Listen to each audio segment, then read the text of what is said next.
ಚಿಕ್ಕಮಗಳೂರಿನ ಹಲವೆಡೆ ಮತ್ತೆ ಕಾಡಾನೆಗಳ ಸಂಚಾರ. ಗೋಣಿಬೀಡು ಬಳಿ 45ಕ್ಕೂ ಹೆಚ್ಚು ಕಾಡಾನೆಗಳು ಪ್ರತ್ಯಕ್ಷ ಆಗಿರುವುದು.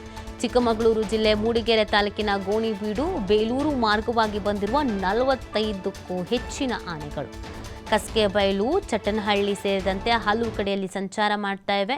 ಬೀಟಮ್ಮ 2 ಅಂತ ಹೇಳ್ತಾ ಇದ್ದಾರೆ. ಭೀಮಾ ಭುವನೇಶ್ವರಿ ಎಂಟ್ರಿ ಆಗಿರೋದು ಮೂಡಿಗೆರೆ ಅರಣ್ಯ ವ್ಯಾಪ್ತಿಯಲ್ಲಿ ಬೀಡು ಬಿಟ್ಟಿರುವಂಥದ್ದು ಕಾಡಾನೆಗಳು. ನೋಡಿ, ನೀವು ಗಮನಿಸ್ತಾ ಇದ್ದೀರಾ, 45 ಕಾಡಾನೆಗಳು ಎದುರುಗಡೆ ಬಂದರೆ ಜನ ಇರೋದಾದರೂ ಹಿಂಗೆ ಹೇಳಿ. ಚಿಕ್ಕಮಗಳೂರು, ಕಳಸ, ಮೂಡಿಗೆರೆ, ಸಕಲೇಶಪುರ, ಹಾಸನ, ಎನ್ನಾರ್ಪುರ, ಬಾಳೆಹೊನ್ನೂರು ಈ ಭಾಗಗಳಲ್ಲಿ ಆನೆಗಳ ಹಾವಳಿ ದಿನದಿಂದ ದಿನಕ್ಕೆ ಜಾಸ್ತಿ ಆಗ್ತಾ ಇದೆ.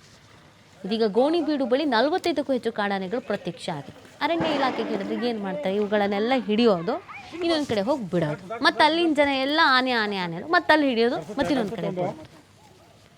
ಮತ್ತಿನ್ನು ನಾವು ಪರಿಸರವಾದಿಗಳ ಬಗ್ಗೆ ಕೇಳಿದರೆ, ನಾವು ಆ ಪರಿಸರವನ್ನೆಲ್ಲ ಹಾಳು ಮಾಡಿ ಕಾಡನ್ನೆಲ್ಲ ಕಡಿದು ನಾವೇ ಮನೆ ಮಾಡ್ಕೊಂಡು ಕೂತ್ರೆ ಮತ್ತು ಅವು ಇನ್ನು ಎಲ್ಲಿಗೆ ಬರ್ತವೆ, ಎಲ್ಲಿಗೆ ಹೋಗ್ತವೆ ಅಂತ. ಒಟ್ಟಿನಲ್ಲಿ ಈ ಸಮಸ್ಯೆಗೆ ಪರಿಹಾರ ಏನು, ಅದು ಪ್ರಶ್ನೆ.